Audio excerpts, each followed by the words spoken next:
आध्यात्मिक प्रश्नोत्तरी। सभी को कपड़ा उतारकर भोजन करना चाहिए। 3 बार गंगा जी में स्नान करने चाहिए और शास्त्रों के विचार से कपड़ा पहने भोजन करना निषिद्ध है। वस्त्र नित्य धोने चाहिए। रेशमी ऊनी कपड़े दूसरे परमाणुओं को फेंक देते हैं, इसलिए उन्हें कई दिन के लिए पवित्र माना गया है। शास्त्र का नियम है धोती के अतिरिक्त एक उत्तरीय पवित्र वस्त्र भी भोजन के समय रखना चाहिए। यदि धर्म में अधर्म और अधर्म में धर्म मान लें तो क्या होगा? उत्तर, दान देने वाला कुपात्र हो तो दान देने वाला और लेने वाला दोनों पाप के भागी होते हैं। यदि दान देने वाला कुपात्र हो तो देने वाला और लेने वाला दोनों पाप के भागी होते हैं। यहाँ दाता पुण्य करते हुए भी पाप का भागी होता है। यदि कोई राजा हिंसक जीवों को मारता है तो वह धर्म होता है। भगवान अर्जुन से कहते हैं, जैसा युद्ध तुझे मिला है वैसा हर एक को नहीं मिलता है। युद्ध करना दुर्योधन के लिए पाप और अर्जुन के लिए पुण्य है। दुर्योधन के लिए पाप इसलिए कि वह दूसरे का हक हड़प कर युद्ध करना चाहता था। यदि वह युधिष्ठिर को राज्य देकर युद्ध करता तो वह उचित हो सकता था। एक सत्यनिष्ठ धर्मात्मा थे। जंगल में एक कुटिया में रहते थे। एक दिन कुछ बनिए डाकुओं से भयभीत होकर कुटिया के पीछे वन में छिप गए। डाकुओं के पूछने पर धर्मात्मा ने बनियों का पता बता दिया, इसलिए वे मुनि नरक को गए। सत्य बोलना दूसरों का गला काटने में हेतु बना, इसलिए अधर्म हुआ। एक घोर वन में एक पशु था। उसने ब्रह्मा से वर मांगा कि मैं वन के सभी जीवों को खा जाऊं। ब्रह्मा ने ऐसा वर देकर उसे अंधा कर दिया। एक व्याघ्र ने उस अंधे पशु को मार डाला। यहाँ उस हिंसक को मारने से धर्म हुआ। प्रश्न, याज्ञवल्क्य ऋषि ने जीवन मुक्ति का आनंद लेते हुए भी गृहस्थाश्रम क्यों त्यागा? उत्तर, देखिए, आश्रम से आश्रम को जाना चाहिए। आश्रम से आश्रम को जाना चाहिए, यह न्याय है। दूसरों के शिक्षार्थ उन्होंने गृहस्थाश्रम को छोड़कर संन्यास लिया, यह ठीक ही किया। जीवन मुक्त होकर उनका सारे संसार को जीवन मुक्त बनाना लक्ष्य था। राजा जनक के लिए कोई कर्तव्य नहीं था, वे सभी काम करते थे। याज्ञवल्क्य महात्मा थे, वे आदर्श के लिए एक आश्रम से दूसरे आश्रम को गए। राजा जनक दूसरे आश्रमों में नहीं गए, वे भी संन्यास लेने के लिए तैयार हुए थे। तैयारी के समय उनकी स्त्री ने कहा कि यदि आपको कुछ प्राप्त करना है तब तो संन्यास लें, और यदि दूसरों के लाभार्थ संन्यास लेते हैं तो आप मेरे लाभ के लिए गृहस्थ में ही रहिए। यदि याज्ञवल्क्य कुछ अनुचित करते तब तो ऐसी शंका ठीक थी, परंतु उन्होंने आदर्श के लिए ऐसा किया था, इसलिए ऐसा ठीक था। जनक का गृहस्थाश्रम में रहना और याज्ञवल्क्य का संन्यास लेना उचित था। संन्यास लेने में अधिक आनंद था। प्रश्न है, संन्यास लेने में अधिक आनंद था? उत्तर, ऐसी बात नहीं है। शिवजी गरुड़ को उपदेश दे सकते थे, परंतु उन्होंने पक्षी जात के काकभुसंडी जी के यहाँ उन्हें भेजा। सन्यासियों के लिए उन्होंने संन्यास लिया। राजा अश्वपति के पास 6 ऋषि, जिनके 10-10 हजार शिष्य थे, गए। राजा ने आदर सत्कार किया, उन्हें बहुत रुपया दिया। इस पर उन्होंने इनकार किया। राजा ने कहा, यदि आप मेरे धन को निषिद्ध समझते हैं तो यह ऐसा नहीं है। मेरा धन न्यायोचित है। मेरे राज्य में चोरी, व्यभिचार, मदिरापान आदि न होने से यह पाप का पैसा नहीं है, यह पवित्र धन है, आप स्वीकार कीजिए। ऋषियों ने कहा, हम इस छोटे धन के लिए नहीं आए हैं, हम ब्रह्म विद्या, ब्रह्म तत्व को जानने के लिए आए हैं।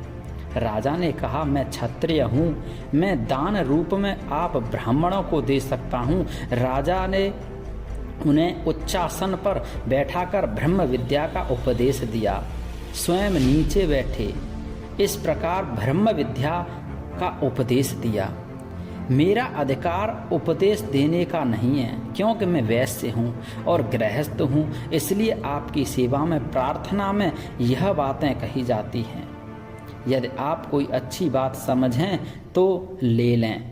विक्षेप साधक को होता है, सिद्ध को नहीं। यदि सिद्ध को हो तो वह सिद्ध नहीं है। राजा जनक के लिए कोई कर्तव्य नहीं था, परंतु वे लोक संग्रह के लिए सब काम करते थे। प्रश्न, काम क्रोध प्रारब्धवश होते हैं या लीला से? महापुरुषों की जानकारी में ये होता है। पुलिस का अधिकारी सिपाहियों को अपराधियों को लाने के लिए भेजता है। वह सिपाही अपराधी के सामने हाथ जोड़ता है और साधारण आदमियों के यहाँ रौब दिखाता है। उसी प्रकार काम क्रोधादि ब्रह्म को प्राप्त पुरुषों के यहाँ चाकर की तरह रहते हैं और साधारण आदमियों के यहाँ शासक की तरह। ज्ञानवान सारी दुनिया को अपने स्वरूप में देखता है। शीत उष्ण सुख दुख अनुकूलता प्रतिकूलता ज्ञानी सभी को समान भाव से देखते हैं। ज्ञानी सुख में सुखी और दुख में दुखी नहीं होता। निंदा स्तुति भी ज्ञानी समान भाव वाला रहता है। ऐसी समता जिसमें है वही ज्ञानी है। सुख दुख का फल है हर्ष शोक, संसार के पदार्थों का फल हर्ष शोक है।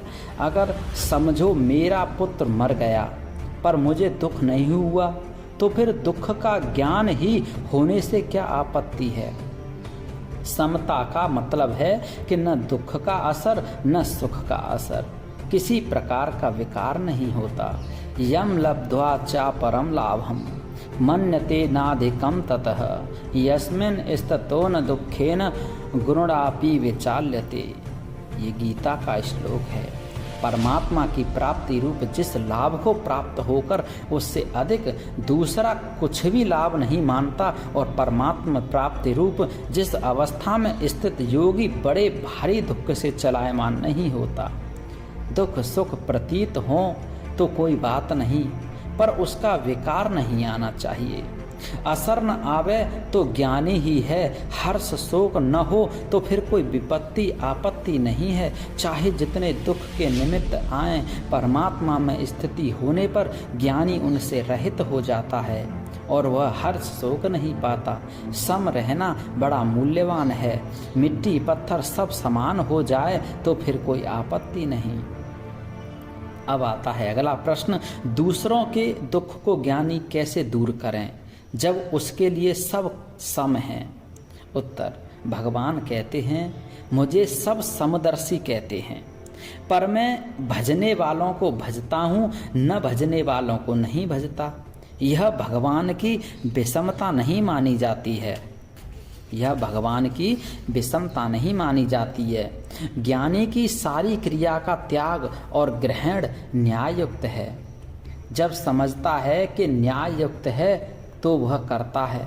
अपने शरीर की बीमारी को ठीक करने की कोशिश करने पर भी यदि प्रतिकार न हो तो भी वह न्याय है। दुख आता है तो उपचार भी न्याय है। अज्ञानी की चेष्टा अन्याय युक्त होती है, ज्ञानी का कर्म न्याय युक्त है। जनकादिक ने न्यायुक्त किया।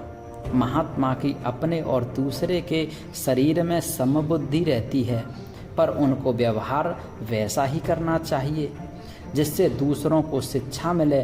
दुनिया में मान सभी चाहते हैं, पर ज्ञानी को दुनिया को सिखाना है कि ये सब त्याज्य है। भोग सिखाने की तो कोई आवश्यकता ही नहीं है।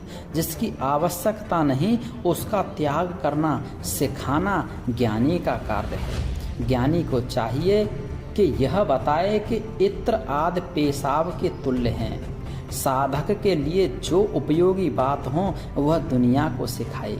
जिससे दुनिया को ज्ञान हो वही बात सिखाए। वे फंसे तो पड़े ही हैं, उन्हें तो छुटकारे का उपाय ही सिखाना है। राजा को प्रजा का, भर्ता को स्त्री का, गुरु को स्त्री का पाप भोगना पड़ता है। वास्तव में पाप का भागी वह होता है जो दूसरे को शिष्य बनाकर सेवा कराता है और शिष्य अपात्र रहता है तो उस गुरु को पाप लगता है। स्त्री को भर्ता का, प्रजा को राजा का, पुत्र को पिता का, शिष्य को गुरु का पाप नहीं लगता, क्योंकि स्त्री प्रजा पुत्रादि दूसरे के अधीन है। यदि स्त्री आज्ञा न माने तो ऐसी स्त्री को छोड़ देना चाहिए। ऐसे प्रजा शिष्यादि जो आज्ञा पालन न करें तो उन्हें त्याग देना चाहिए। स्त्री पुत्रादि यदि अपने पति पिता को कुमार्ग में जाते देखें तो उन्हें सुमार्ग में लाने की चेष्टा करनी चाहिए। अब प्रश्न आता है, गीता को वेद से श्रेष्ठ मानने पर शूद्र और स्त्री का पढ़ने का, सुनने का अधिकार है या नहीं? उत्तर, वेद ब्रह्मा के श्वास हैं। इतिहास और पुराण बनाए गए हैं। महाभारत इतिहास है, गीता महाभारत के अंतर्गत है।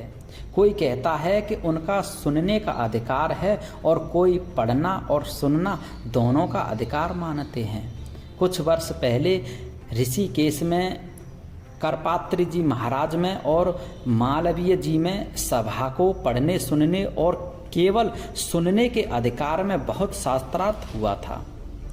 दोनों आदमियों ने शास्त्रोक्त बहुत प्रमाण दिए। मुझे मध्यस्थ